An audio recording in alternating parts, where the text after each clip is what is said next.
A cold billionaire saw his pregnant ex freezing outside his luxurious Christmas party. One secret melted him and changed everything. "Hi, my beautiful family. Welcome back to Mr. Peter's family. May the Almighty wrap every woman in a light so gentle yet so mighty that no sadness can touch her spirit. May He bless you with a peace that settles your heart, a strength that lifts your days, and a love so deep it heals every silent wound you carry. You are the heartbeat of every home, the wisdom behind every blessing, and the quiet miracle that keeps this world standing with grace. I pray your nights bring rest, your mornings bring hope, and your steps be guided by miracles you never expected. May every burden fall from your shoulders, every prayer find its answer, and every tear turn into a reason to smile again. You are worthy of honor, comfort, and endless tenderness, for everything you give, for everything you endure, for everything you are. If your heart is true, like the video. If your love is real, write, "I am with Mr. Peter." Martin Hewitt stood at the floor-to-ceiling windows of his penthouse, champagne flute catching the crystalline light of 1,000 holiday decorations, when he saw her. Sharon Grace. The woman he'd chosen his empire over 2 years ago was standing outside in the December cold, camera raised, photographing his building like she was documenting evidence for a trial that would end him. His hand froze mid-gesture as triumph drained from his veins and replaced itself with something ancient and terrible. Recognition, the kind that strips a man bare, regardless of how many zeros populate his bank account. "Martin, the ambassador from Singapore wants to discuss the Jakarta expansion," his business partner called from across the marble-floored great room where 300 of the world's most powerful people celebrated his European market breakthrough. Martin didn't turn, couldn't, because Sharon Grace, investigative journalist and the woman whose heart he'd abandoned like a forgotten briefcase, was standing in falling snow wearing a professional parka, wielding expensive camera equipment, and she wasn't looking up at his windows with longing. She was cataloging, documenting, building a case. He moved before thinking, grabbing his coat and ignoring the confused looks as he pushed through glittering bodies and descended via his private elevator. The December air hit him like accusation when he emerged onto the street. Sharon didn't startle when he approached. She simply lowered her camera and looked at him with eyes that had learned to see through expensive suits and recognize the poverty underneath. Martin. His name in her mouth was an autopsy report. Clinical. Detached. Final. "Sharon, what are you doing here?" She gestured to the building with one gloved hand, and he noticed her nails were painted deep burgundy now, instead of the soft pink she'd favored when they were together. Everything about her had sharpened, weaponized. "Working. I'm documenting this structure for an investigative piece on corporate real estate acquisitions and the human cost of vertical expansion. Your building displaced 200 low-income families. Did you know that when you signed the purchase agreement?" The question was a scalpel finding the exact right vein. That was handled by people you hired to handle things you didn't want to think about." "Yes, that's exactly my point." She raised the camera again, and the shutter clicked with the finality of a judge's gavel. Martin's security detail emerged from the building. "Sir, do you need this person removed?" The word person, when referring to Sharon Grace, award-winning journalist, survivor of every hell his negligence had pushed her toward, and the only woman who'd ever made him feel like existing mattered, was so offensive he felt his hands curl into fists. No, what was she? Not his girlfriend, not his friend, not his anything. She's a journalist doing her job. Sharon's smile could have cut diamond. How generous, permitting me to work on a public street. She moved past him, and he caught the scent of her perfume. Different now. Not the soft vanilla she'd worn before, but something darker, with pepper and smoke. Survival had its own fragrance. "Sharon, wait, can we talk?"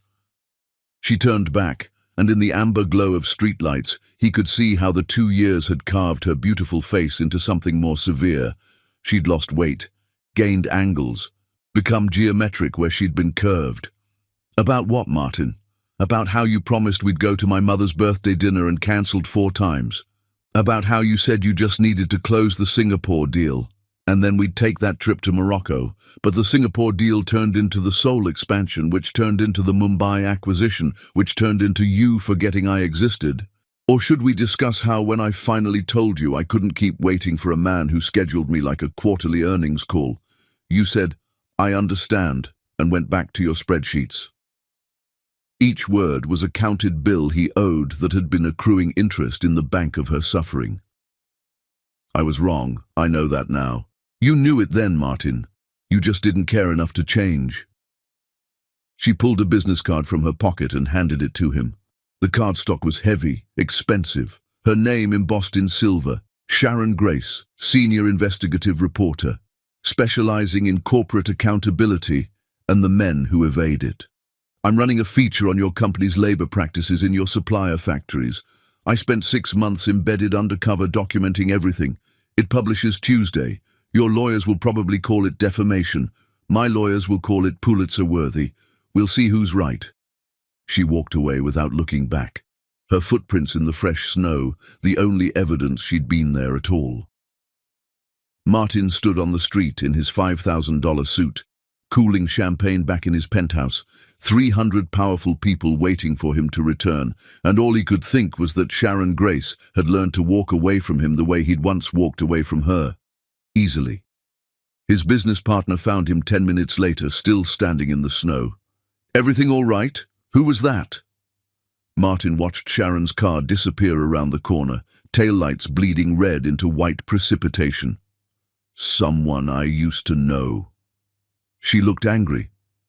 She looked like she knows me better than I know myself. And she's right.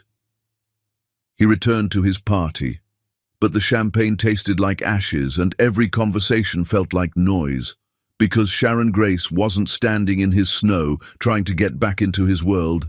She was standing in his snow, preparing to expose what that world had cost everyone he'd stepped on while climbing toward it. And the most terrifying part was realizing she wasn't here for revenge. She was here for justice, which meant his name was just one entry in a ledger of men who'd mistaken ambition for virtue and wondered why the people they'd loved learned to document rather than forgive. Chapter 2. Some ghosts don't haunt you.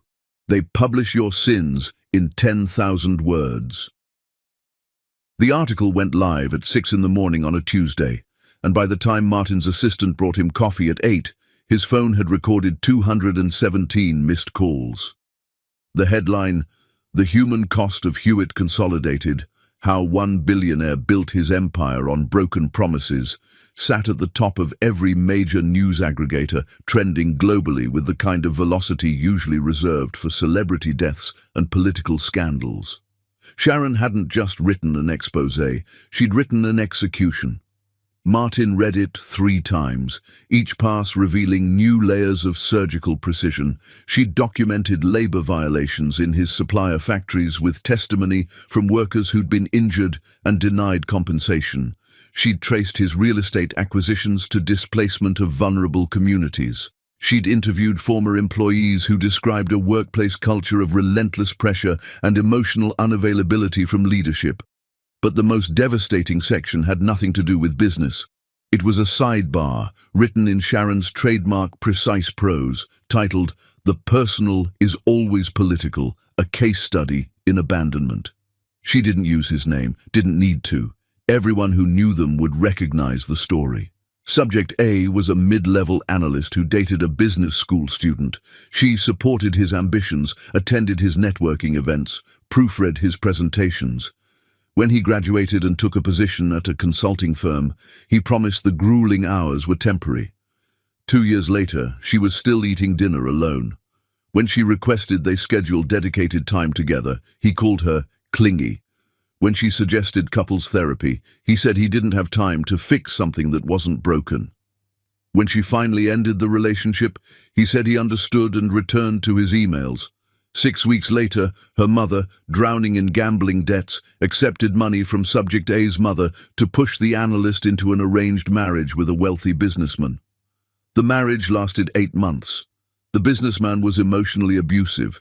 When he divorced her, her own mother refused to let her come home, calling her ungrateful for wasting a good opportunity. The analyst spent 3 months in a women's shelter, working as a night janitor while attending journalism school online. She slept 4 hours per night for 2 years. Subject A spent those same 2 years being profiled in business magazines as an emerging titan of industry. The analyst is now an award-winning investigative journalist. Subject A is now the subject of her investigation. Martin set down his phone with hands that had forgotten how to stay steady. His executive assistant knocked and entered without waiting for permission. "Mr. Hewitt, the board has called an emergency meeting for 9. Legal wants to discuss defamation action. PR wants to issue a statement denying. Schedule the board meeting, but not the legal consultation. We're not suing." "Sir, this article is damaging." "This article is accurate." Martin looked at the woman who'd worked for him for 8 years and realized he didn't know if she had children, a partner, dreams beyond managing his calendar. "Cancel my appointments for today. All of them. All of them. Sir, you have the venture capital presentation at 2. Cancel it." When she left, Martin opened his laptop and searched Sharon's name. The results were staggering. 3 major journalism awards, a profile in a national magazine calling her the voice of accountability in corporate America.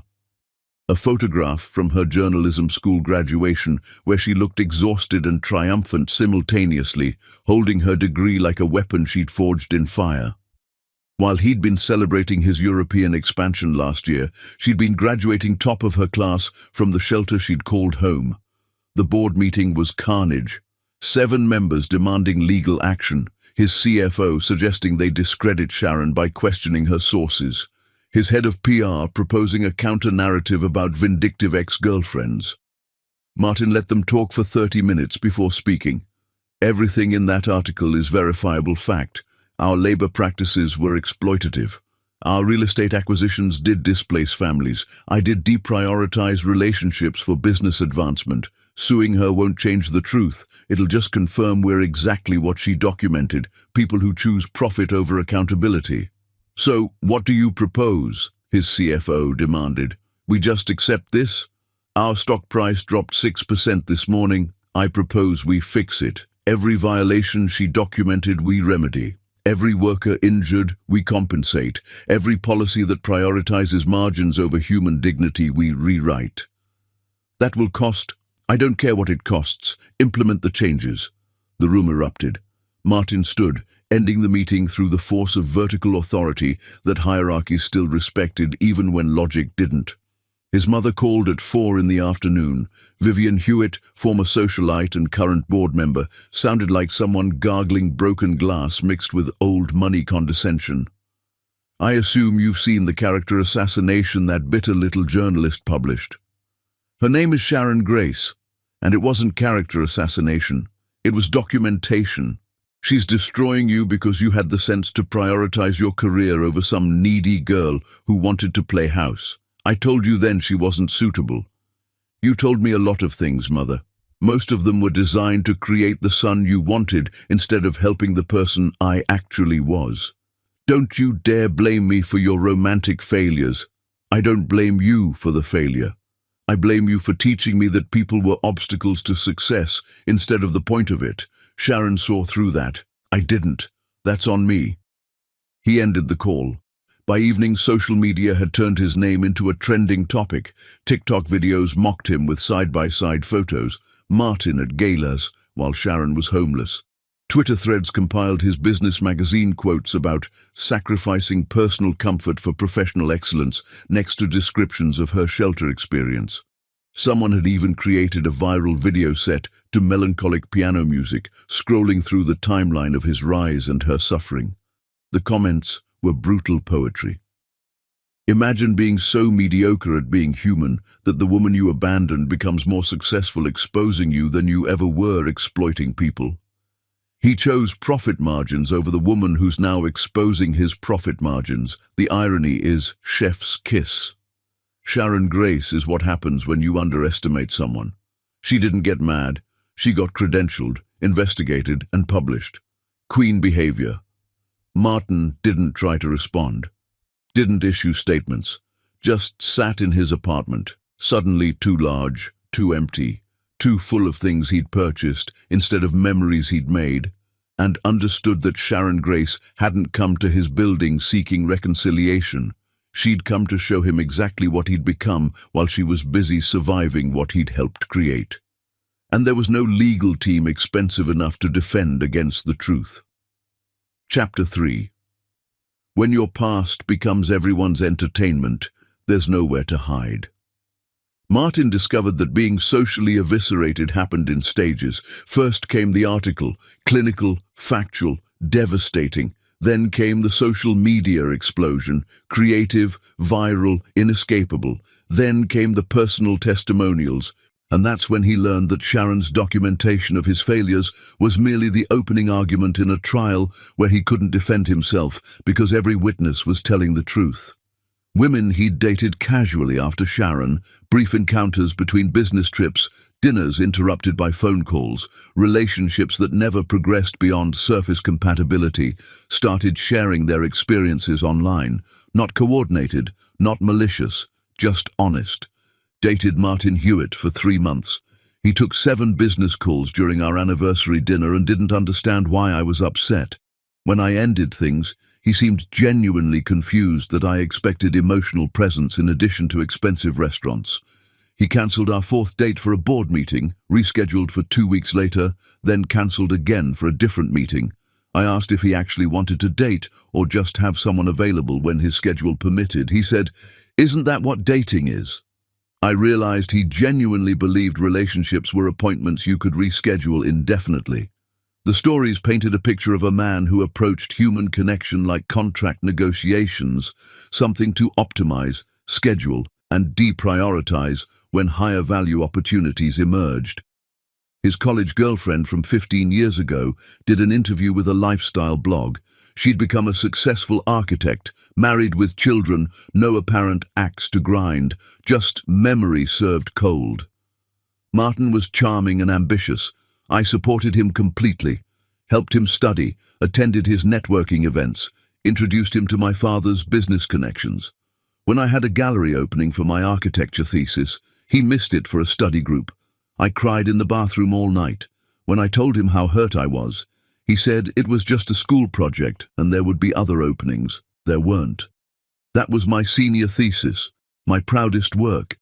And he chose reviewing case studies with classmates over witnessing my achievement. I should have known then that his ambition would always consume everything else.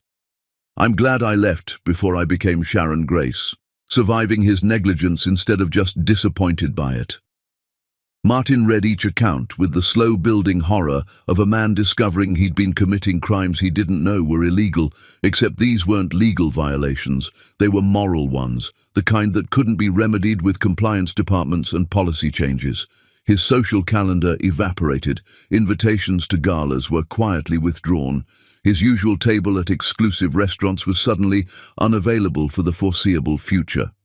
Former friends stopped returning calls.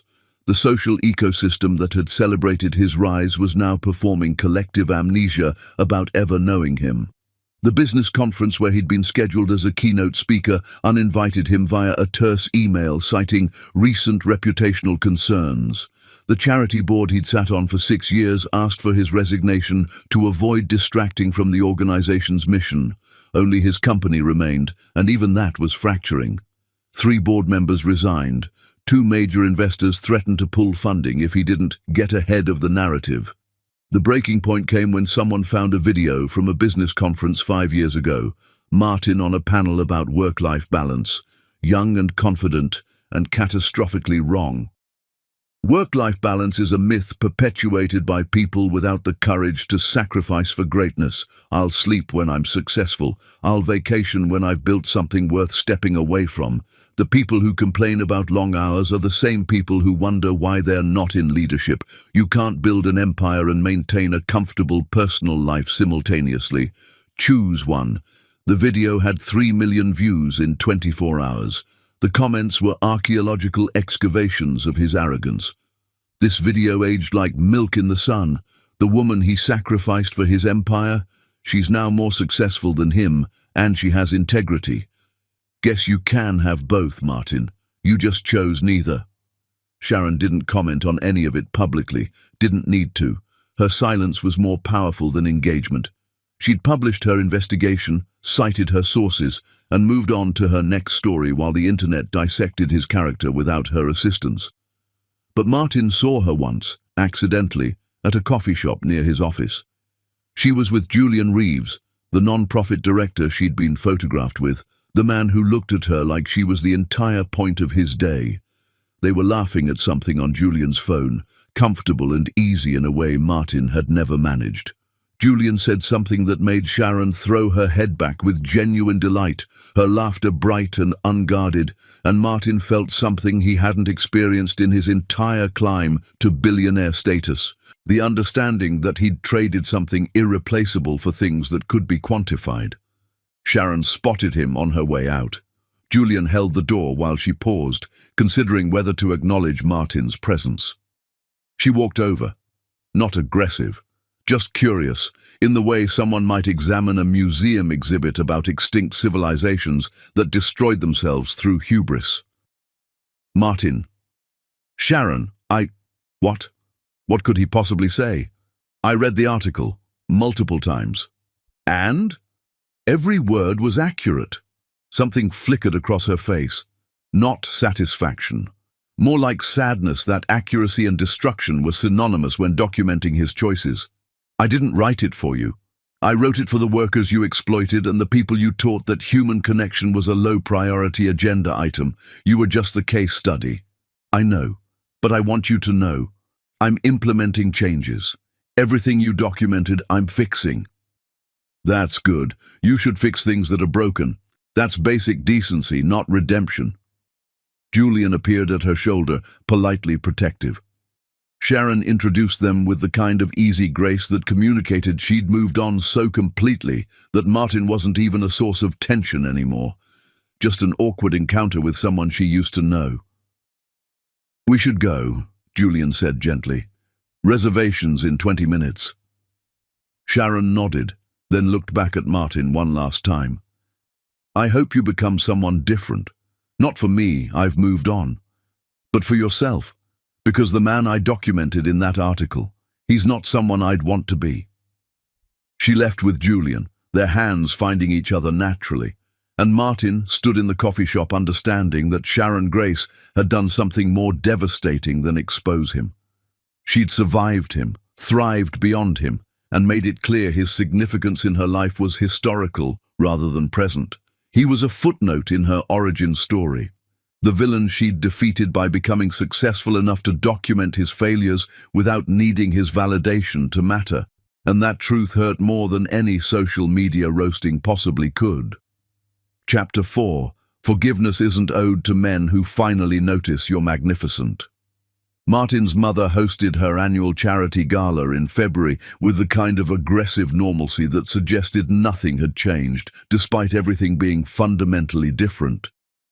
The event benefited women's entrepreneurship, an irony so thick Martin could have spread it on toast, and Vivian had always treated the evening as a showcase of Hewitt family philanthropy rather than actual charitable concern.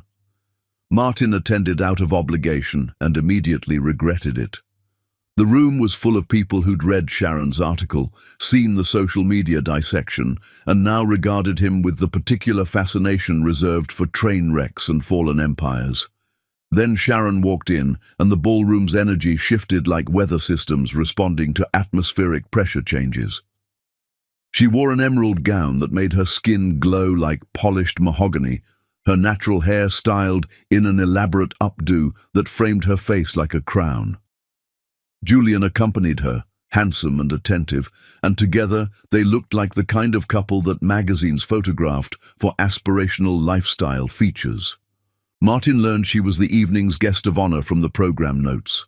The charity board had invited her over Vivian's strenuous objections, recognizing that Sharon's profile would attract media attention and donations. His mother had lost that battle, and judging by her expression when Sharon entered, was still angry about the defeat. People swarmed Sharon immediately.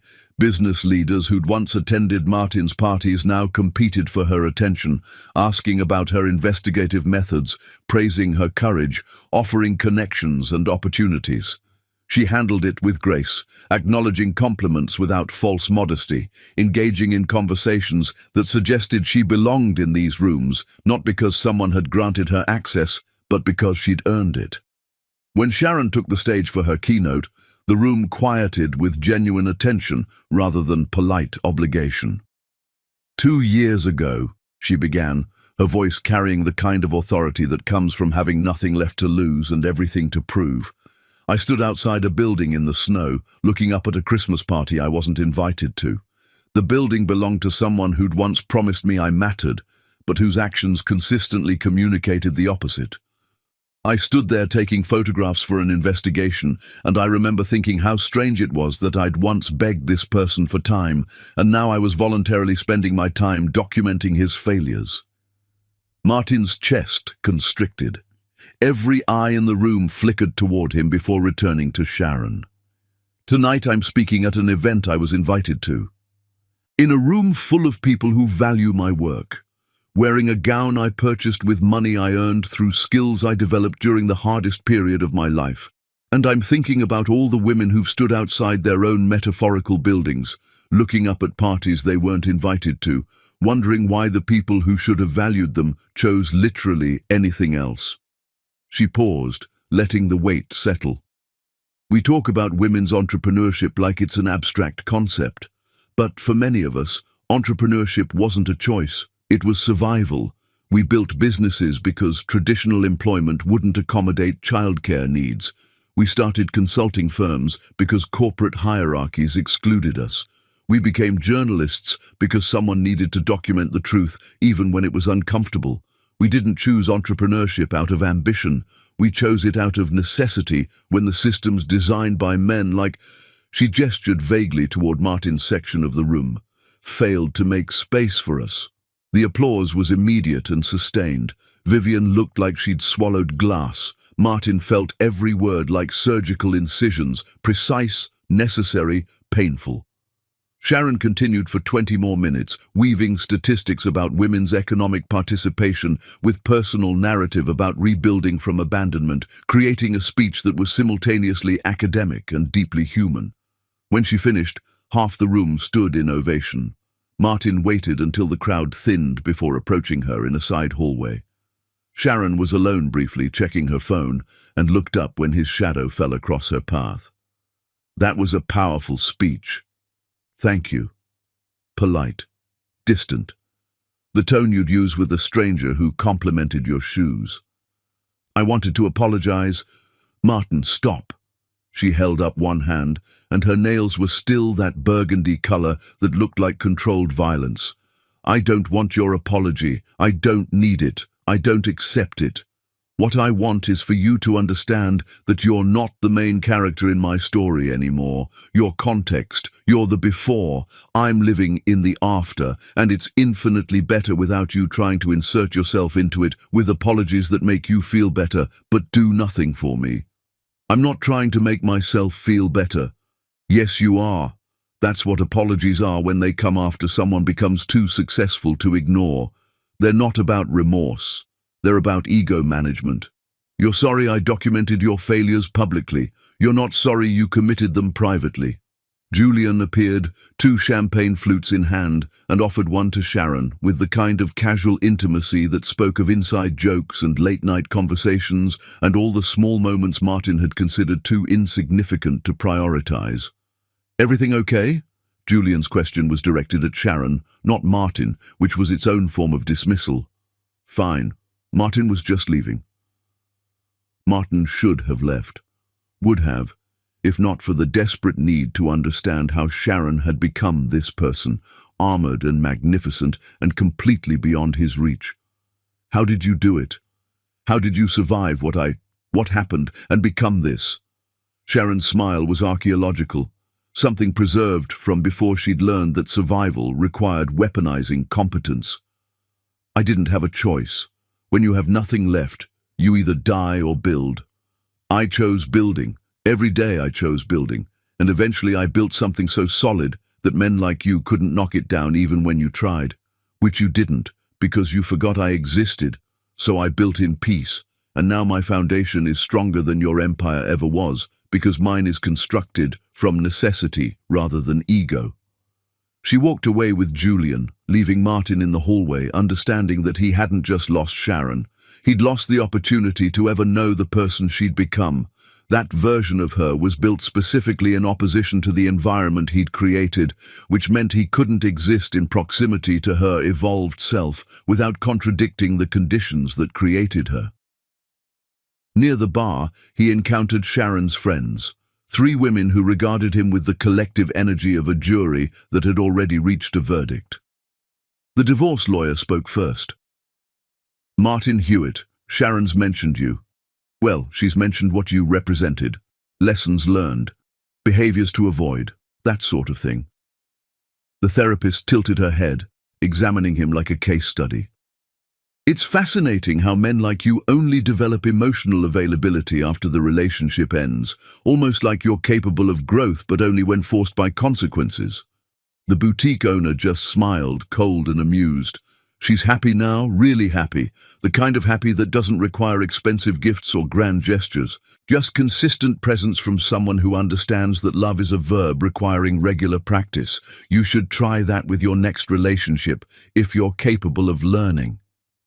They left him standing alone with his drink, and Martin understood that Sharon hadn't just moved on. She'd built an entire community of women who'd survived men's negligence and created something better in the aftermath.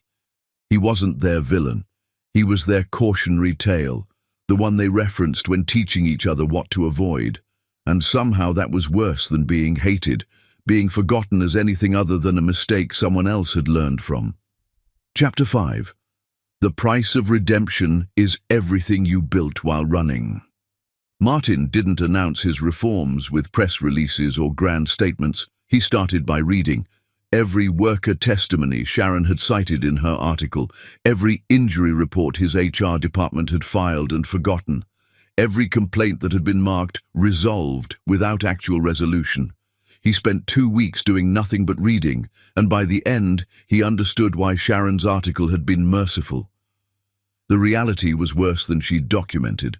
Workers injured and fired for missing shifts during recovery. Single mothers passed over for promotions because they might need flexible schedules. Supplier factories he'd never visited because the cost savings were too attractive to question. A culture where employees learned to suffer silently because speaking up meant being labeled not a team player.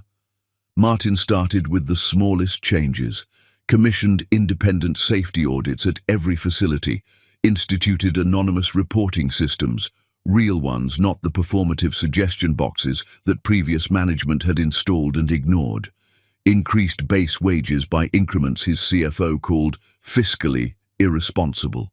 Then he did something his entire career had trained him to avoid. He visited a supplier factory personally. The facility was in an industrial zone 2 hours outside the city. The building was legal, technically, met minimum safety standards technically, but walking through it, seeing workers operating machinery in conditions he wouldn't tolerate for his office furniture, breathing air thick with chemical residue, taking bathroom breaks on timers, made Martin understand that legal and ethical occupied different universes. He returned to his office and expanded healthcare coverage to include supplier employees. His board requested an emergency meeting.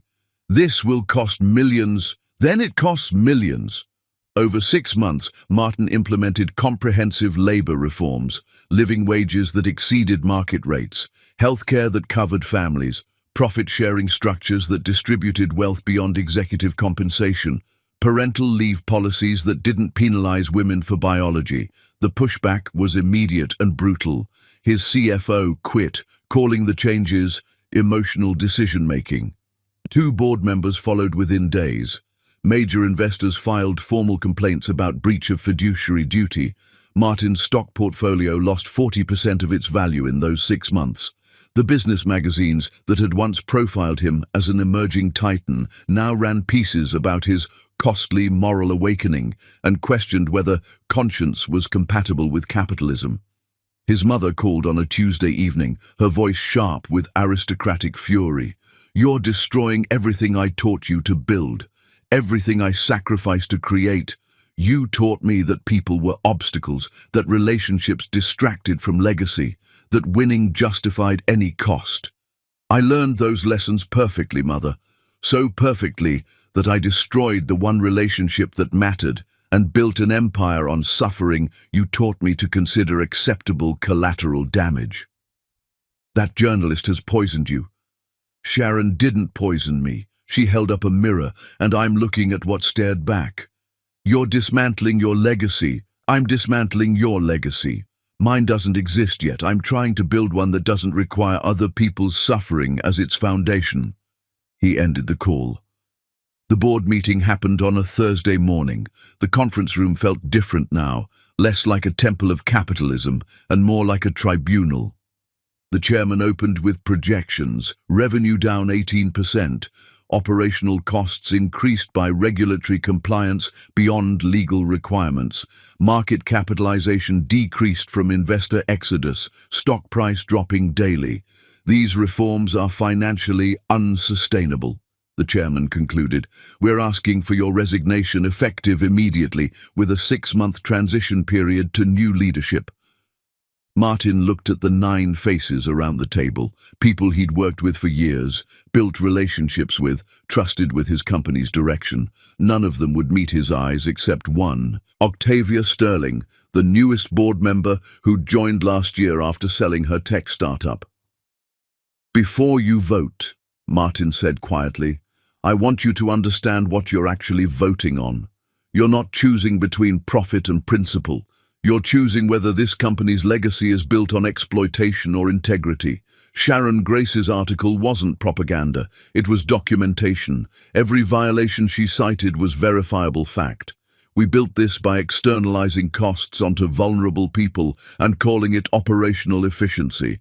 I'm not destroying our legacy, I'm correcting it. And if you can't support that correction, then your resignation would be more appropriate than mine." The chairman bristled. "You're being unreasonable. I'm being accountable. There's a difference."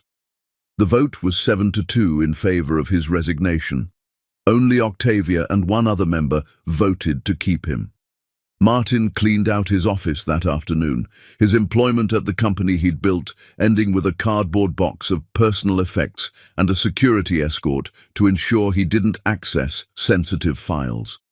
The media coverage was predictable, half calling him a martyr for corporate responsibility, half calling him a naive idealist who'd destroyed shareholder value through emotional decision-making.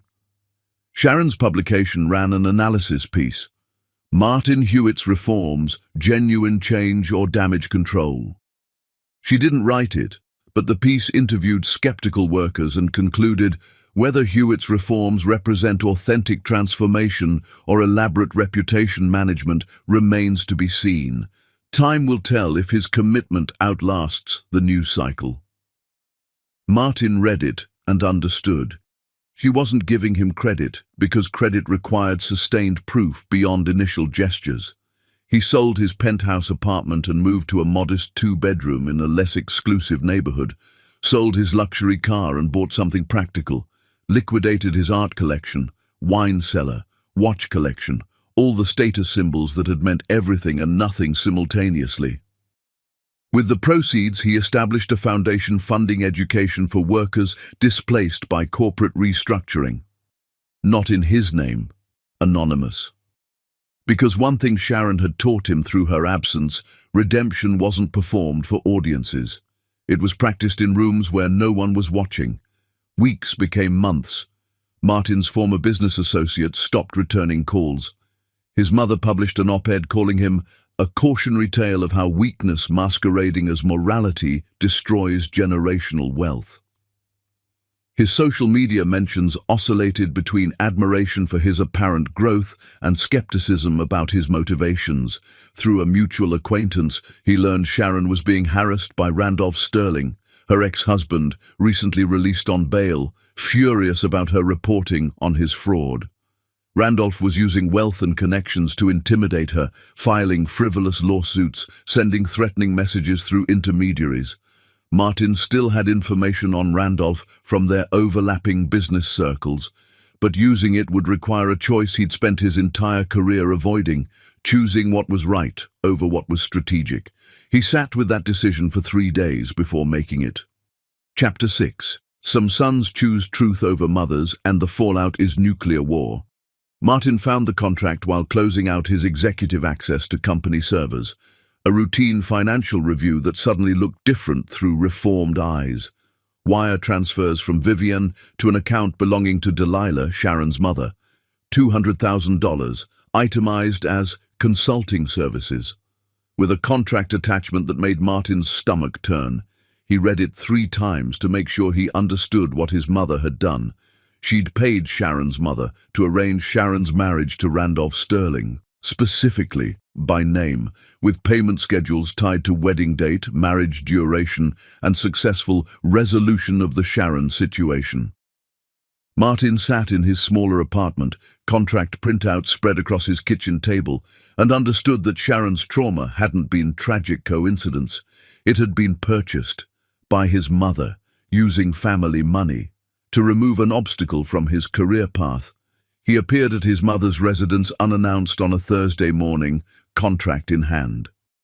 Vivian was surprised but composed. "Martin, I wasn't expecting... You paid Sharon's mother to push her into marriage with Randolph Sterling." The silence that followed had the weight of collapsed civilizations. "I don't know what you're... I found the contract, wire transfers, everything. You orchestrated her trauma because you perceived her as an obstacle to my career advancement." Vivian's face went through rapid calculations, denial, justification, rage, before settling on cold defiance. "I did what was necessary. That girl was dragging you down, making you question your priorities, turning you into someone who thought relationships mattered more than legacy building. They do matter more. That's the entire revelation you can't grasp. She survived, didn't she? She's fine. Better than fine. She's successful and vindictive, and building her career destroying men's reputations. She survived despite you, and the fact that you interpret her survival as justification for your cruelty rather than evidence of her resilience tells me everything I need to know about your value system. So what now? You're going to punish me for protecting your interests? I'm removing you from the board, severing your financial connections to any company I have influence over, and making it clear to anyone who asks that your philosophy of success at any cost is exactly what created the violations Sharon documented." His mother stood, rigid with aristocratic fury. "You'll regret this. That woman has made you weak, and weakness gets punished in our world. Then I'll be punished, but I won't be you." She left, and Martin understood he'd just detonated the primary relationship of his first 30 years. But keeping Vivian in his professional life while claiming moral evolution was hypocrisy too blatant to stomach. The board removal process took 3 weeks and required legal maneuvering that cost him additional attorney fees. Vivian fought every step, threatening litigation and public scandal.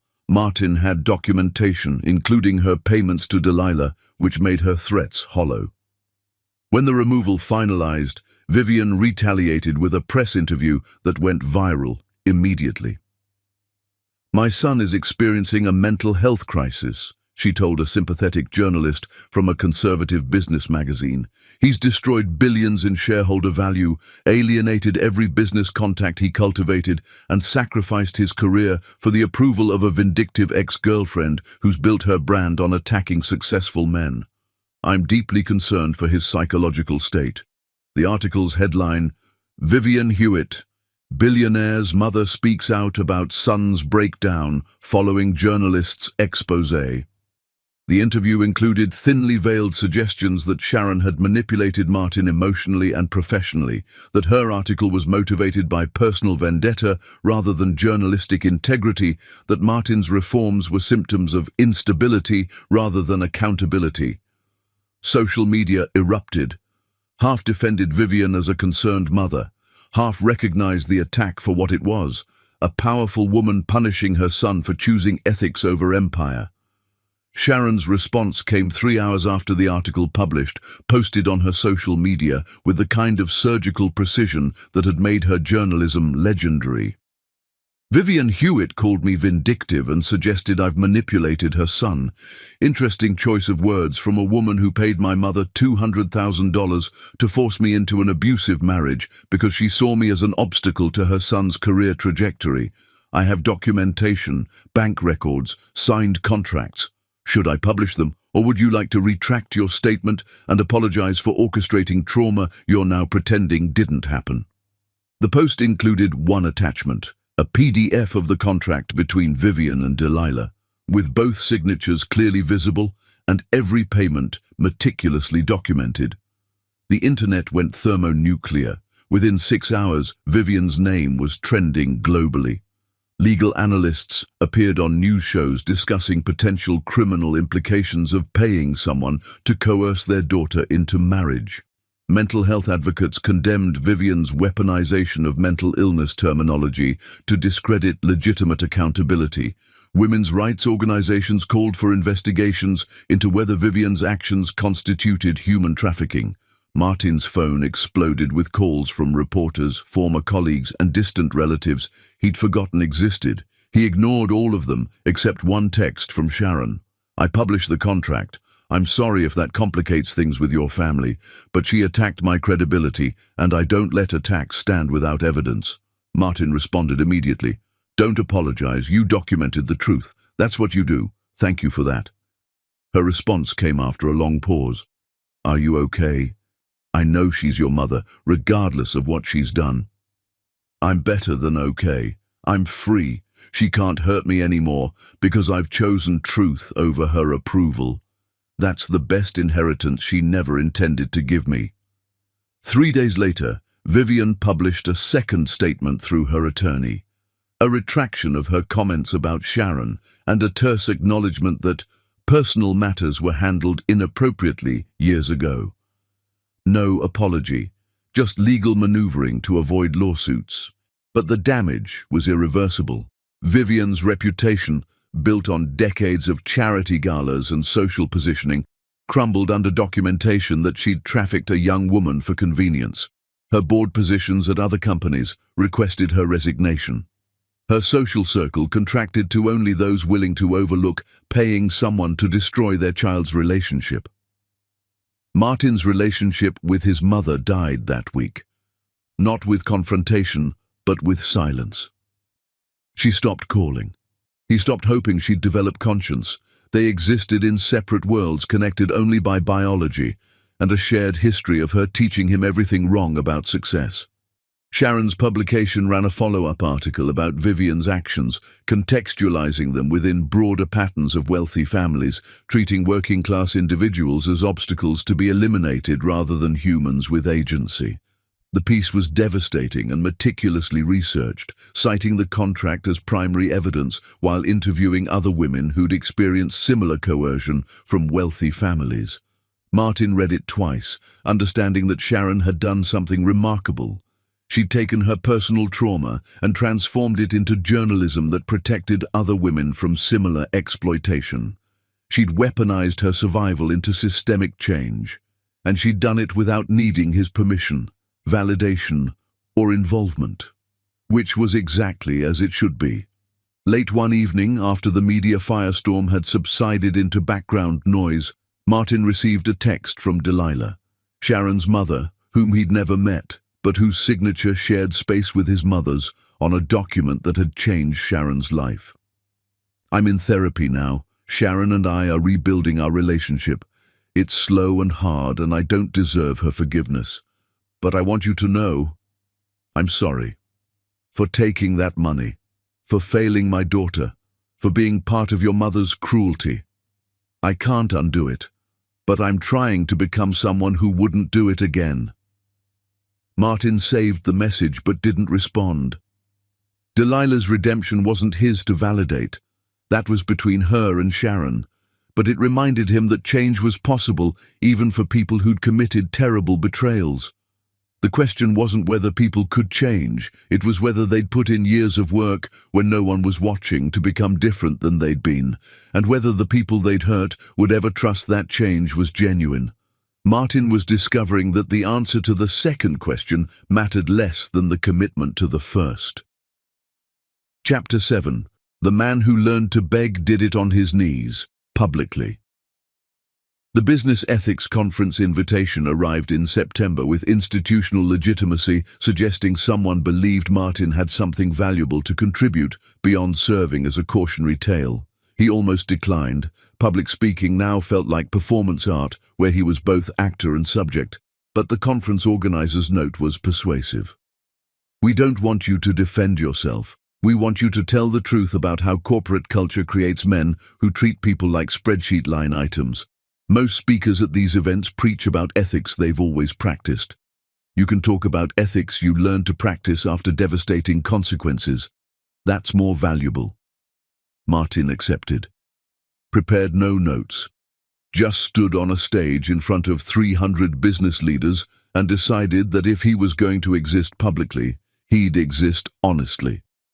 "I'm not here to talk about my company's reforms," he began, voice steady despite hands shaking in his pockets.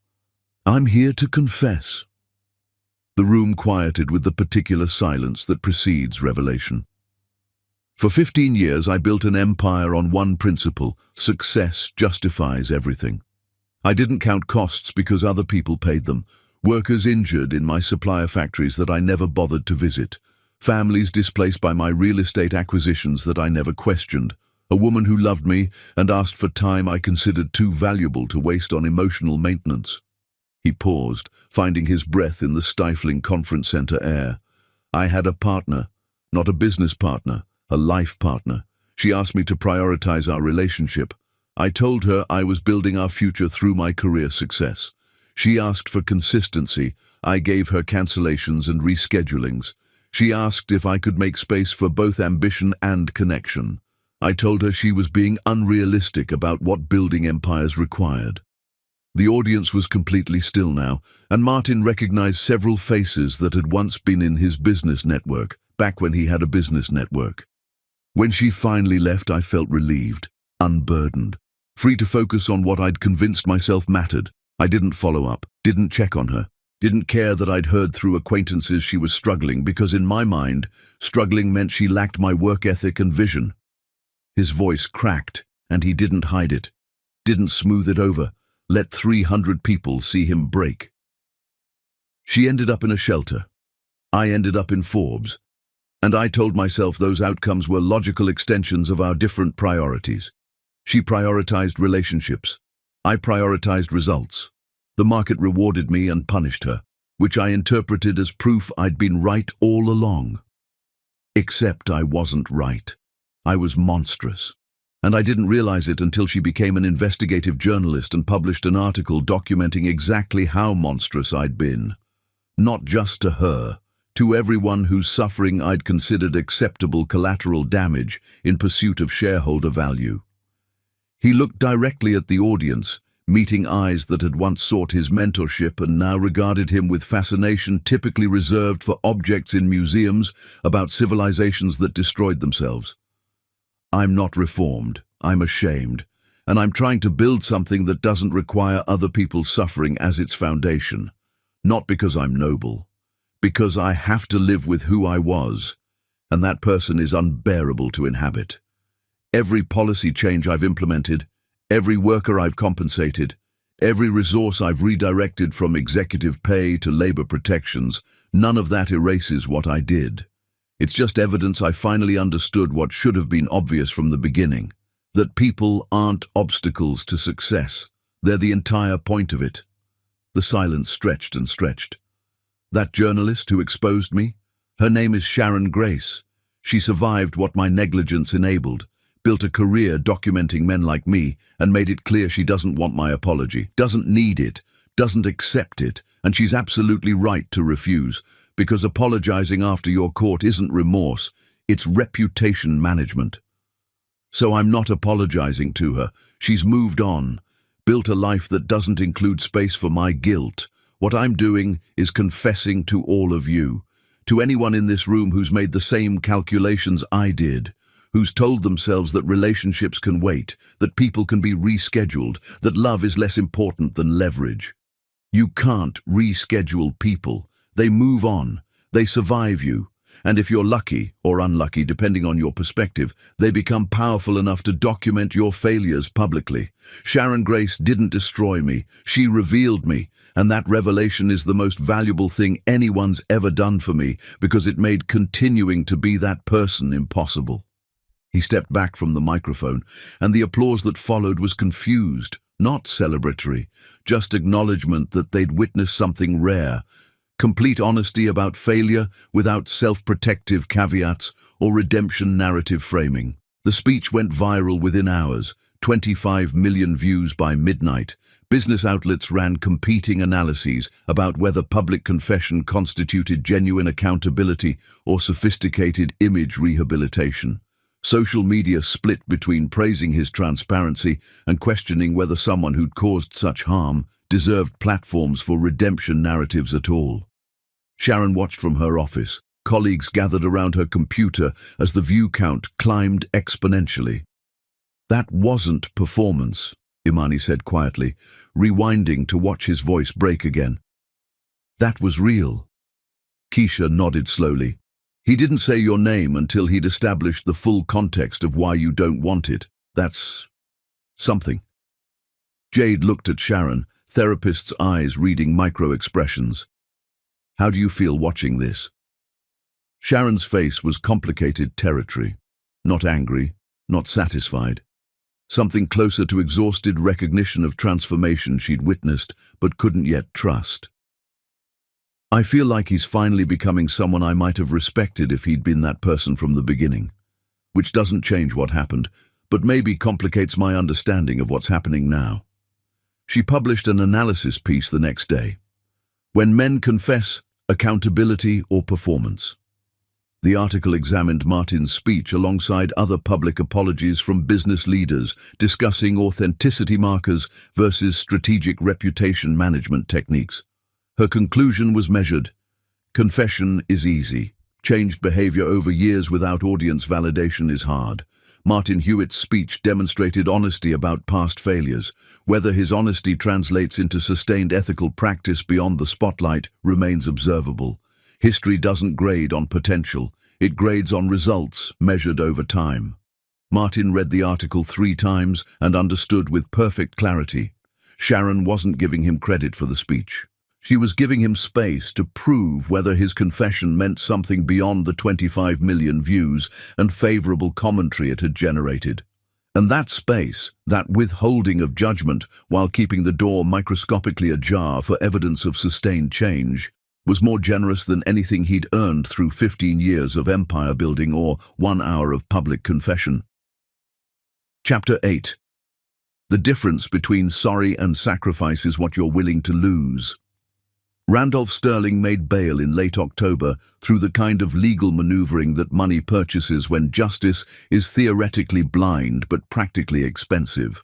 Sharon learned about it through a terse notification from the prosecutor's office, and within 48 hours, Randolph's lawyers had filed defamation suits against her and her publication for the fraud reporting that had contributed to his initial arrest. Sharon had faced legal threats before, occupational hazard of investigative journalism, but Randolph's approach was different, more aggressive, more personal, designed not to win in court, but to exhaust her resources and credibility through procedural warfare that could drag on for years. Private investigators started following her. She noticed them third day, too obvious to be competent, which meant they wanted her to notice, wanted her to feel watched. Anonymous online accounts began posting accusations, questioning her journalistic ethics, her sources, her motivations. Randolph gave interviews to friendly outlets, suggesting Sharon had fabricated evidence out of personal vindictiveness toward her ex-husband. Her publication provided legal support and security detail, but the stress was invasive and constant. Every interaction felt surveilled. Every article she published got scrutinized for potential defamation liability. The work she loved became complicated by the man she'd once been legally bound to and had spent years escaping. Martin heard about it through former business contacts who still occasionally kept him informed about corporate developments, despite his fall from grace. He knew Randolph casually, overlapping social circles back before Martin's public reckoning, and more relevantly, he knew where Randolph kept his actual assets, the offshore accounts. The shell corporations registered in jurisdictions with convenient privacy laws. The financial architecture designed to hide wealth from regulators and ex-wives and anyone else with legitimate claims. Martin had used similar structures years ago when building his empire through whatever means made the quarterly numbers look impressive, which meant he had comprehensive knowledge of how they worked and, more importantly, where Randolph's particular version was vulnerable to exposure. He also knew with absolute certainty that providing this information would expose his own past participation in identical schemes. The federal investigation into his finances had focused on tax evasion and labor violations, but had missed the offshore holdings because Martin had cooperated quickly on everything else, and those accounts predated the investigation's initial scope.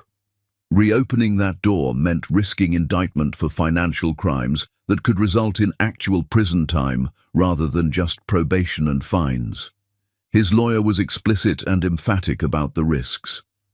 You provide this information to anyone, and federal investigators will trace your own involvement back through those same banking systems. These accounts operate through infrastructure you used extensively between 2008 and 2014. You'll be implicating yourself in fraud, systematic tax evasion, possibly money laundering depending on how aggressively prosecutors interpret the transaction patterns. What are Sharon's chances of winning her cases without this information? Decent. Her reporting was solid, and truth is an absolute defense against defamation. But Randolph's lawyers are expensive and experienced at weaponizing legal process. She'll win eventually, but it might take 3 to 5 years and cost her publication hundreds of thousands in legal fees, maybe millions if it goes to trial. And with this information, his cases collapse immediately. The evidence you have shows clear bail violations and undisclosed assets that invalidate his entire legal position. He goes back to prison, bail gets permanently revoked, and his lawyers will withdraw all civil suits when prosecutors offer reduced criminal charges in exchange for dropping the harassment litigation. But you'll face criminal prosecution, substantial fines at minimum, more likely probation, possibly actual federal prison time. Martin sat with that information for 3 days. Didn't call anyone, didn't ask for advice, just sat with the choice between protecting himself and protecting Sharon. On the 4th day, he compiled everything. Account numbers he'd memorized years ago. Transaction histories he'd kept as insurance back when he'd thought insurance meant leverage. Communications showing Randolph's clear bail violations. He sent it all anonymously to Sharon's legal team with enough context that they'd understand its significance without knowing its source. Sharon figured it out within 24 hours. Her investigative skills were too sophisticated for genuine anonymity. She appeared at his apartment that evening, somehow bypassing building security through sheer force of determined fury, and knocked on his door with intensity that suggested the door had personally offended her. Martin opened it to find Sharon looking simultaneously exhausted and incandescent with anger. "What did you do?" "I gave your lawyers what they needed to bury Randolph. You implicate yourself. Your fingerprints are all over that financial documentation because you used the exact same banking systems. I know. You'll be investigated, charged, prosecuted. You could go to prison, Martin, actually to federal prison. Probably, yes. Why?" She was shouting now, and Martin realized this was the first time Sharon had shown genuine emotion toward him, beyond carefully controlled contempt since their initial confrontation in the snow 2 years ago. "Why would you sacrifice yourself for me when I've made it abundantly clear I don't want you in my life?" Martin's voice broke, and he let Sharon see every crack in the facade he'd maintained through public confession and financial ruin and the slow dismantling of everything he'd once thought made him valuable. Because 2 years ago, when you needed me, I had spreadsheets to review, conference calls to take, deals to close, and you ended up in a shelter while I was celebrating acquisitions in five-star hotels. I can't undo that. Can't rewind time and choose you when it would have actually mattered. But I can choose you now, even when the cost is everything I have left. Especially when the cost is everything I have left. That's not logical. That's not even strategic. No, it's not. It's the complete opposite of every calculation I made for 15 years, and maybe that's exactly the point. Maybe sacrificing something irreplaceable when no one's watching and you'll never get credit is the only way to prove you finally understand what irreplaceable actually means. Sharon stared at him, and Martin watched her process information that contradicted the narrative she'd built where he remained eternally, reliably selfish. I don't need you to save me. I've been saving myself for 2 years. I'm quite good at it by now. I know you don't need me, but you shouldn't have to fight battles alone when I have weapons that could help, and I'm choosing not to use them just to protect myself. Not because it makes me feel better about the past, because it's the right thing to do, and I've spent too long choosing smart over right. You're an idiot. Yeah, probably. But I'd rather be an idiotic person who helped than a calculating person who protected himself while watching you suffer again because I decided my comfort mattered more than your safety. Sharon left without another word, but she didn't return the information. She kept it. Randolph's legal cases collapsed within 2 weeks. The evidence Martin provided was overwhelming: clear bail violations, undisclosed assets in multiple jurisdictions, fraudulent financial statements submitted to divorce courts. Randolph was arrested again, bail was permanently revoked, and his lawyers withdrew all civil suits against Sharon when prosecutors offered reduced charges in exchange for dropping the harassment litigation. Sharon was vindicated completely and publicly. Federal investigators came for Martin on a cold November morning. The media coverage was immediate and predictable. Martin Hewitt faces new criminal investigation, and Hewitt's redemption arc includes federal charges. But something unexpected happened that Martin hadn't anticipated. Workers from the companies where he'd implemented reforms, people he'd never met personally, whose names he didn't know, started defending him publicly. They gave interviews to local news stations without any coordination or encouragement. Mr. Hewitt took pay cuts so we could have healthcare that covered our kids. My son needed surgery last year, and the old insurance policy wouldn't have covered it. The new policy did. That's the difference between someone who talks about change and someone who implements it even when it costs them everything. I was injured at work 3 years ago under the old management, got fired for missing shifts during recovery. Under Mr. Hewitt's new policies, I would have gotten paid leave and physical therapy. He didn't just change the policy after his article. He paid retroactive compensation to people like me who got screwed under the old system. Nobody asked him to do that, he just did it. The federal investigation dragged on for months. Martin paid enormous fines, millions in back taxes, penalties for offshore holdings he'd tried to forget about, restitution for financial violations he'd committed when building his empire. He accepted 18 months probation with community service requirements and regular check-ins with a probation officer. His net worth decreased from modest millions to less than $1 million total. Still comfortable by normal standards, but no longer meaningfully wealthy by any measure that his former life would have recognized. Through everything, Sharon remained publicly silent.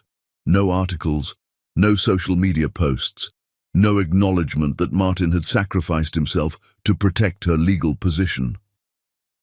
Until late one night, 3 months into Martin's probation, his phone buzzed with a text from her number.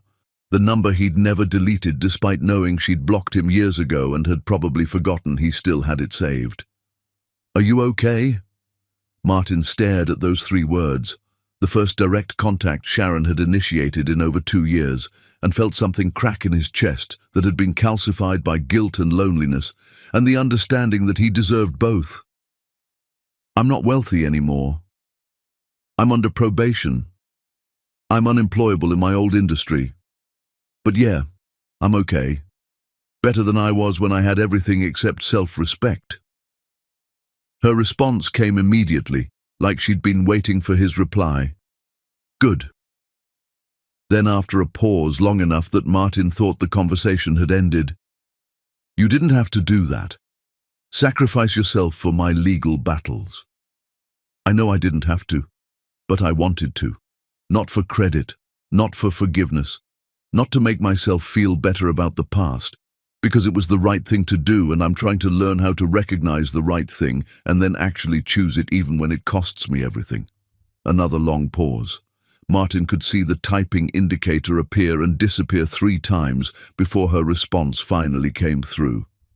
I don't forgive you, Martin, but I acknowledge you've changed. That's something. Martin exhaled slowly, understanding in that moment that something from Sharon Grace was more valuable than absolution from anyone else, more valuable than his former billions, more valuable than any redemption narrative he could have constructed for public consumption. That's more than I deserve. Thank you for acknowledging it. Don't thank me for basic observation, just keep being different. That's harder than one sacrifice. That's the actual work. I will, for as long as it takes to prove it's genuine, for the rest of my life if that's what it takes. Sharon didn't respond again that night, but she didn't block him either, and Martin understood that this, Sharon considering whether he'd changed enough to exist in her peripheral awareness without causing pain, whether he'd sustained transformation long enough to warrant reconsideration as something other than the villain in her origin story, was progress measured in molecules rather than milestones, but molecules still mattered when you were trying to rebuild atomic structure from nothing, especially when you'd spent years building empires while ignoring that human connection had its own fundamental physics that couldn't be violated without consequence. Chapter 9. The moment you stop needing an ending is when one becomes possible. 6 months passed after Martin's investigation concluded. 6 months of rebuilding on a fundamentally different scale, consulting for ethical businesses that actually wanted ethics rather than reputation management, living in his modest apartment, discovering that days without board meetings and acquisition negotiations were paradoxically both longer and more substantial than the frantic schedule that had once defined his existence. He'd sold everything except genuine necessities by this point, donated most proceeds to organizations supporting women leaving domestic violence situations and workers displaced by corporate restructuring. His apartment was modest, his car was practical, his wardrobe consisted of actual clothing rather than status symbols with designer labels. Sharon's career had achieved stratospheric trajectory during those same months. Her investigative show was renewed for a second season with expanded budget and creative control. Her book about corporate accountability became a bestseller, spent 12 weeks on major lists, got optioned for a limited series. She was invited to speak at conferences globally, her analysis cited in congressional hearings and policy discussions about labor reform and business ethics. They'd had no contact beyond that single text exchange after his investigation. Martin followed her career from careful distance, watching her build something magnificent from the ashes of what his negligence had burned. He dated no one, had no interest in dating anyone, focused entirely on becoming someone whose stated values actually aligned with his daily actions instead of contradicting them. The call came on a Tuesday evening in late April. Delilah's number appeared on his phone screen. Sharon's mother, whom he'd never spoken to directly, but whose signature shared space with his mother's on a document that had altered Sharon's entire life trajectory. Mr. Hewitt, this is Delilah, Sharon's mother. I apologize for bothering you, but I didn't know who else to call. Her voice was panicked, breathless, stretched thin by fear. What's wrong? What happened? I'm at Mercy Hospital. I had a heart attack this afternoon. They're saying it was serious. Sharon's in California for a work conference, and all the flights are grounded because of the storm system. She can't get here until tomorrow at earliest, and I'm alone and I'm scared, and she gave me your number months ago in case of emergency, but I don't know if you'd even want to. Which hospital? I'm 20 minutes away. You don't have to do this. You don't owe me anything. Which hospital, Delilah? Mercy, on Roosevelt Avenue. I'm already leaving. I'll be there soon. Martin grabbed his coat and drove through rain that made visibility entirely optional, arriving at the hospital just as they were moving Delilah from emergency to the cardiac ICU. He found her room through the kind of determined navigation that hospital bureaucracy tries to prevent, and when he walked in, Delilah was crying softly, alone in a space designed for critical care rather than human comfort. "Mr. Hewitt, you actually came." "Of course I came." He pulled a chair to her bedside, careful not to disturb any of the monitoring equipment. "Sharon's on her way. I talked to her while I was driving over. She'll be here as soon as the flights resume. In the meantime, you're not alone. I'm staying. You didn't have to do this. After what I did to Sharon, after I took that money from your mother and destroyed my daughter's life for $200,000. You hurt her badly. I hurt her badly. We both failed someone we should have protected. But Sharon survived both of us, which means maybe we're not as powerful as we thought we were. And maybe that's okay. Maybe that's even good."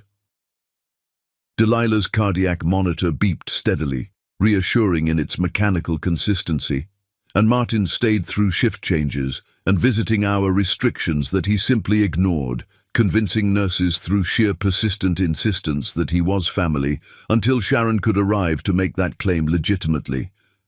She appeared at 4 in the morning, soaked from the rain, eyes red from crying during the entire flight and subsequent drive from the airport. Martin stood immediately when she entered, giving her space and clear path to reach her mother without any obstruction from him. "Mom. Oh God, Mom." "I'm okay, baby. I'm stable now. They said it was very close, but I'm stable. Mr. Hewitt stayed with me. He's been here all night." Sharon turned then, noticing Martin for the first time, and her expression was complicated beyond any description Martin could have attempted. "You stayed? You called me. Well, your mother called, but you gave her my number for emergencies. So when someone asks for help, I show up now. I'm trying to compensate for all the times I didn't show up when it actually mattered." Sharon looked at him, really looked, taking in his exhaustion and rain-soaked clothes from the walk through the hospital parking lot, and the way he'd positioned himself carefully on the opposite side of the room to give her and Delilah maximum space for their reunion. "Thank you." Those two words felt absolutely monumental. The doctors came in shortly after and updated them together, explaining Delilah's treatment plan and recovery timeline in the careful language that medical professionals use when outcomes are positive but were recently uncertain. Sharon asked thorough, research-oriented questions with the same investigative approach that characterized her journalism. Martin stayed quiet, present without inserting himself into family dynamics that weren't his to navigate. When Delilah finally fell asleep under the influence of medications, Sharon gestured Martin toward the hallway. They stood near a vending machine that probably hadn't been restocked since the previous administration, both of them exhausted beyond measure, and the fluorescent lighting made everything feel simultaneously surreal and harshly illuminated. "You could have just called me, told me what was happening. Your mother was scared and alone. She needed someone physically present, not just a voice on the phone telling her you were coming eventually." "But why you specifically? Why did she even have your number?" Martin hesitated, choosing words carefully. "A few months ago, after everything that happened with my mother and yours, Delilah reached out. She was starting therapy, working on rebuilding your relationship. She asked me for perspective about making amends to someone when you don't have any right to expect forgiveness. I gave her my number in case she ever needed advice from someone who was equally complicit in causing you pain. I genuinely didn't expect her to ever actually use it, but I'm really glad she did." Sharon's eyes were wet now, exhaustion and relief and confusion mixing into something that looked like grief for all the years they'd lost to his negligence and her survival. "I'm so exhausted, Martin. Exhausted from being angry all the time. Exhausted from carrying what you did, what she did, what Randolph did. I'm just so tired of people being the primary reason I hurt." "I know." And then you show up when my mother has a heart attack, and you sit with her for 8 hours, even though she literally helped your mother traffic me into an abusive marriage, and I genuinely don't know what to do with that information. You don't have to do anything with it. I didn't stay for credit or forgiveness or any kind of recognition. I stayed because she was alone and scared, and I spent 2 years making you feel alone and scared every single time I cancelled plans or deprioritized you or forgot you existed between meetings. Maybe I can't fix the past, but I can choose to show up differently now. Sharon broke then, crying in the way that people cry when exhaustion removes every defensive structure they've carefully constructed, and Martin stayed nearby without touching, respecting boundaries even when every instinct he had left suggested otherwise. I don't want to need you. I built an entire existence on specifically not needing you. You don't need me. You're literally the most self-sufficient person I've ever encountered. But needing someone and accepting help from someone are genuinely different things. And accepting help doesn't make you weak or dependent, it just makes you human. They sat in the waiting room until dawn broke over the city, sometimes talking and sometimes just sitting in silence that felt more contemplative than confrontational. Sharon fell asleep briefly, with her head tilting toward Martin's shoulder without any conscious decision, and he remained absolutely motionless, terrified that moving would wake her and end this fragile moment of proximity that he had no right to but was grateful for anyway. When she woke up, embarrassed, Martin just smiled with exhaustion and something gentler. You needed rest. I wasn't going anywhere. You waited all night. You really didn't have to do that. I know I didn't have to, but I wanted to. Because 2 years ago, when you needed me to wait, to be patient, to prioritize you over literally anything else, I couldn't be bothered. So tonight, I had nowhere more important to be than right here. Over terrible coffee and mediocre toast at a 24-hour diner across the street from the hospital, they talked, really talked, for the first time without anger or professional distance, mediating every single word. Why didn't you fight for me? 2 years ago when I ended things, why didn't you try to stop me? Martin considered lying, considered offering some explanation that would make him seem less terrible in retrospect, chose brutal honesty instead because that's all he had left to offer. Because I genuinely didn't understand what fighting for someone looked like. I thought working harder, making more money, building the empire, that was how I demonstrated love and commitment. I didn't comprehend that love is presence first and provision second. That showing up consistently matters infinitely more than providing expensive things. And by the time I finally understood any of that, you were already gone, and honestly, I didn't think I deserved any kind of second chance after failing you so comprehensively. You didn't deserve one. I know. But I'm trying to become someone who would have deserved it originally, even if that transformation means never actually getting another chance with you. Even if I'm doing this work just to become someone I can tolerate inhabiting. Sharon was quiet for a long time, processing. I'm not ready for this, for us, for whatever this could possibly be. I know you're not ready. But I'm not saying never anymore. Martin's breath caught audibly in his chest. I'm saying maybe, very distant maybe, extremely conditional maybe that's dependent on you continuing to be this person instead of performing this person until I trust you enough and then reverting to who you were before. I'll be this person for the rest of my life, Sharon, whether you're in my life observing it or not, because going back to who I was isn't even possible anymore. That person is uninhabitable now. Over the following week, Martin visited Delilah daily while Sharon was managing work obligations and trying to maintain some semblance of her career momentum. He didn't do it for credit or to insert himself into Sharon's life through proximity to her mother. He did it because Delilah needed company during recovery, and Martin had learned that showing up mattered more than grand gestures or expensive demonstrations. Sharon noticed, didn't comment on it directly, but she started texting him updates about her mother's condition and occasional medical questions, and those texts felt like trust, measured in increments too microscopic to name, but too significant to ignore or dismiss. On the day Delilah was finally discharged, Sharon asked Martin to help transport her mother home.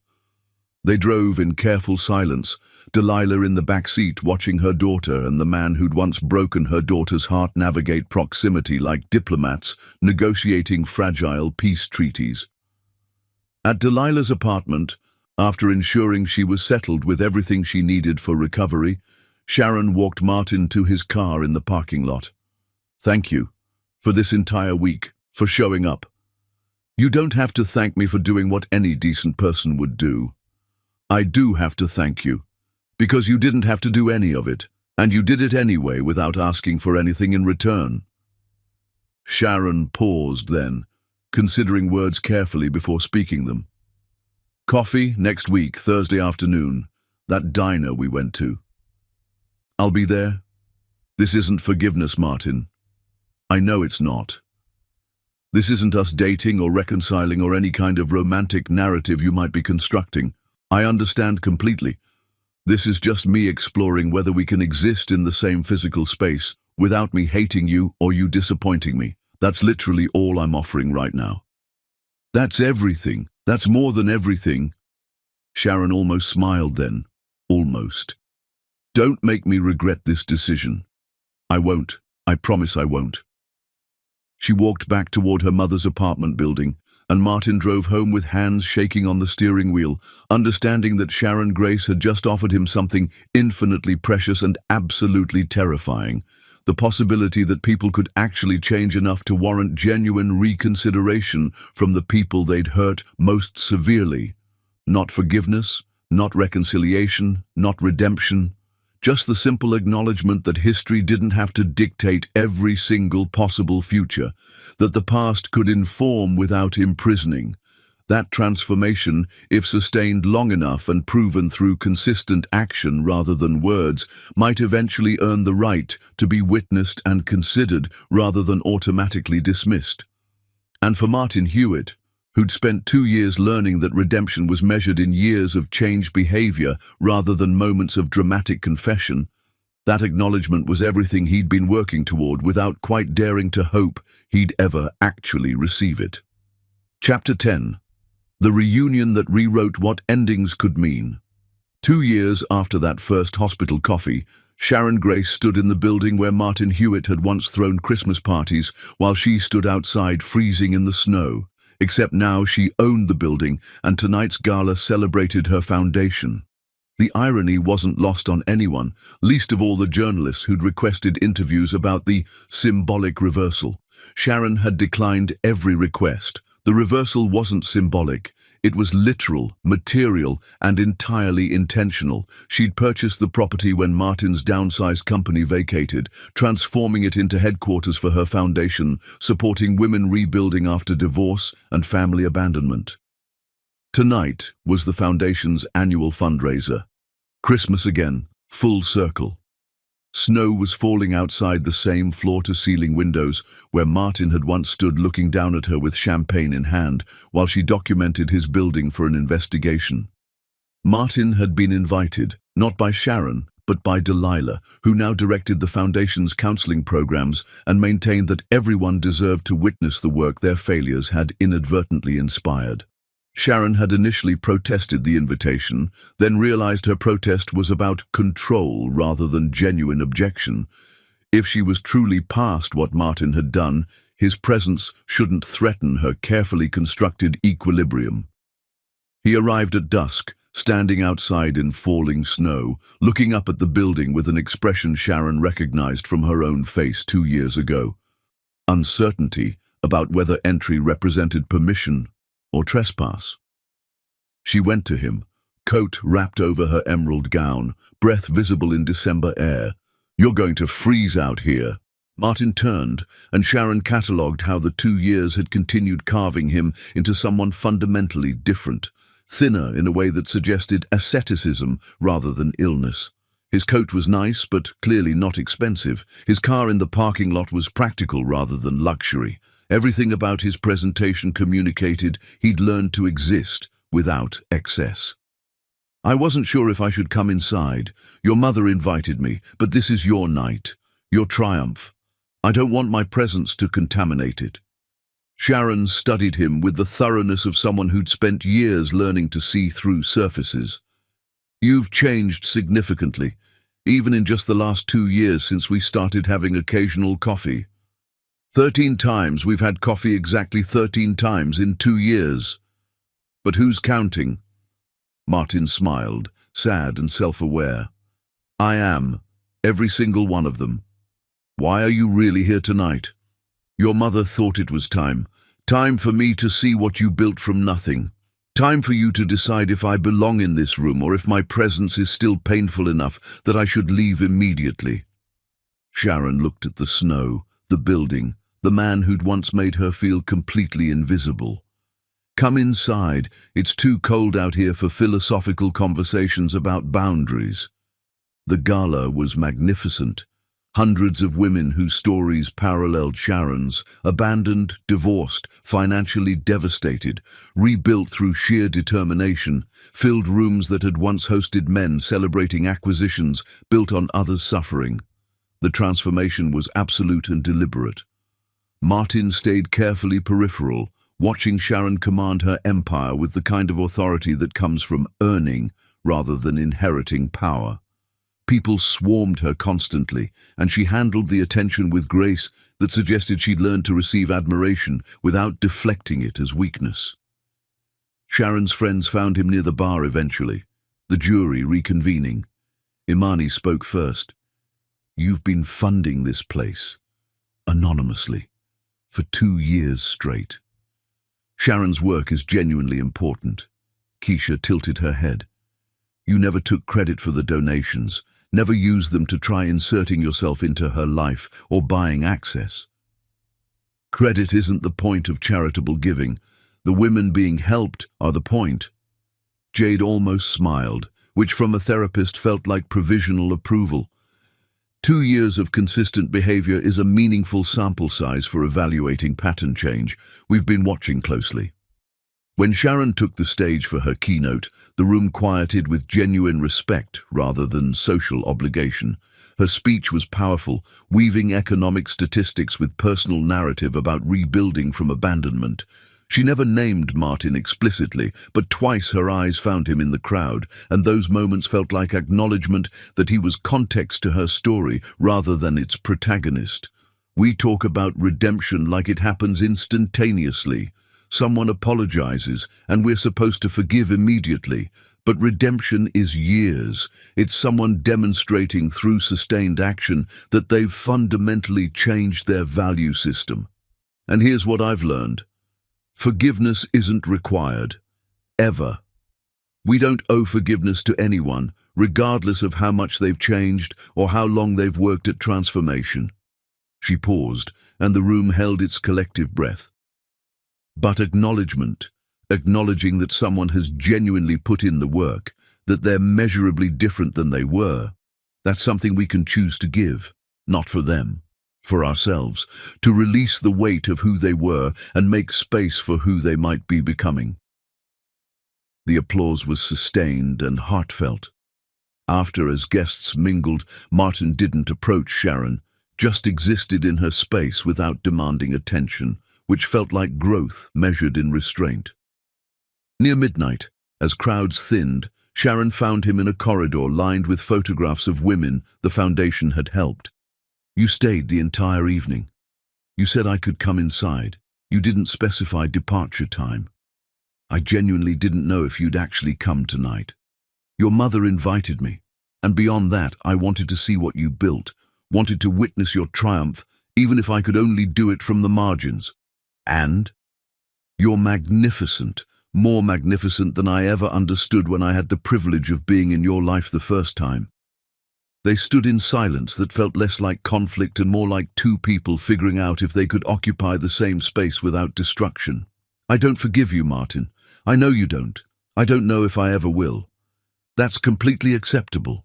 But I acknowledge you've changed, truly, fundamentally changed. And I'm tired of carrying anger about who you were when I can clearly see who you're trying to be now. What is possible between us? Sharon took a breath.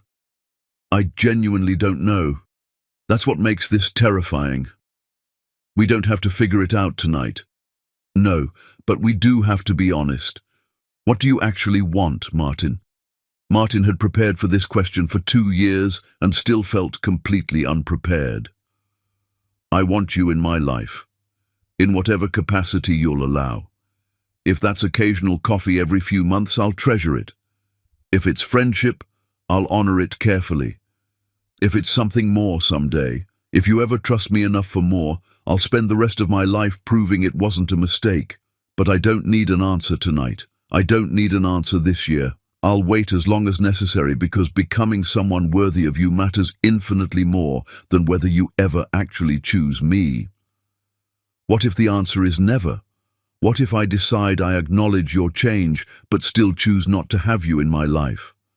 Then I'll respect that completely, and I'll be grateful for the 13 coffees and tonight, and I'll keep supporting your foundation from distance, and I'll live with the knowledge that some damage is permanent, regardless of how much you change afterward. You've really accepted that possibility. I've had 4 years to accept it. Changed behavior doesn't erase past harm.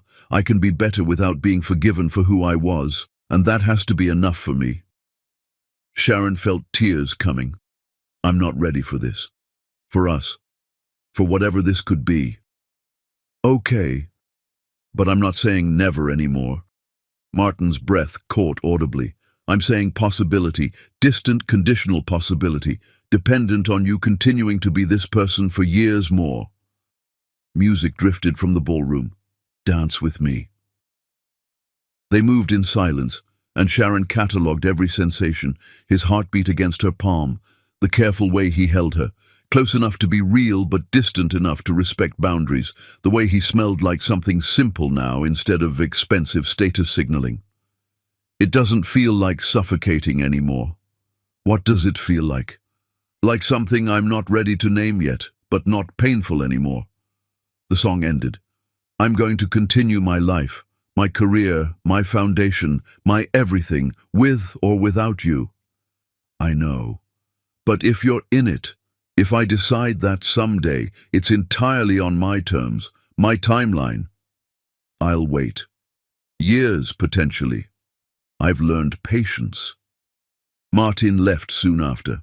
Outside, snow was falling harder, and he stood by his car looking up one final time. Sharon appeared in the window, the same window where he'd once stood looking down, and when their eyes met across distance, she raised her hand.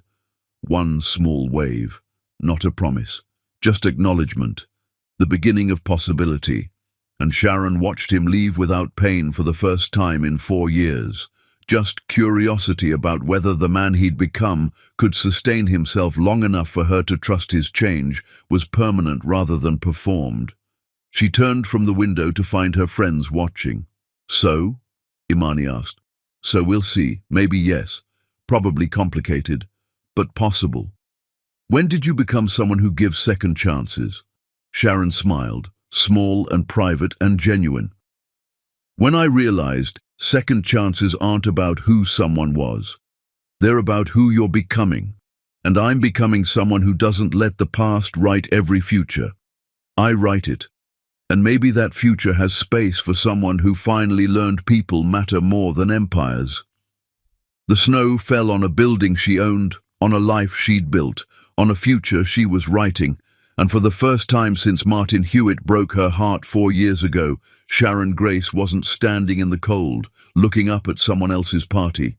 She was inside her own empire, deciding whether the man who once left her freezing had finally earned the warmth of her world. The answer wasn't yes yet, but it was no longer number. The end.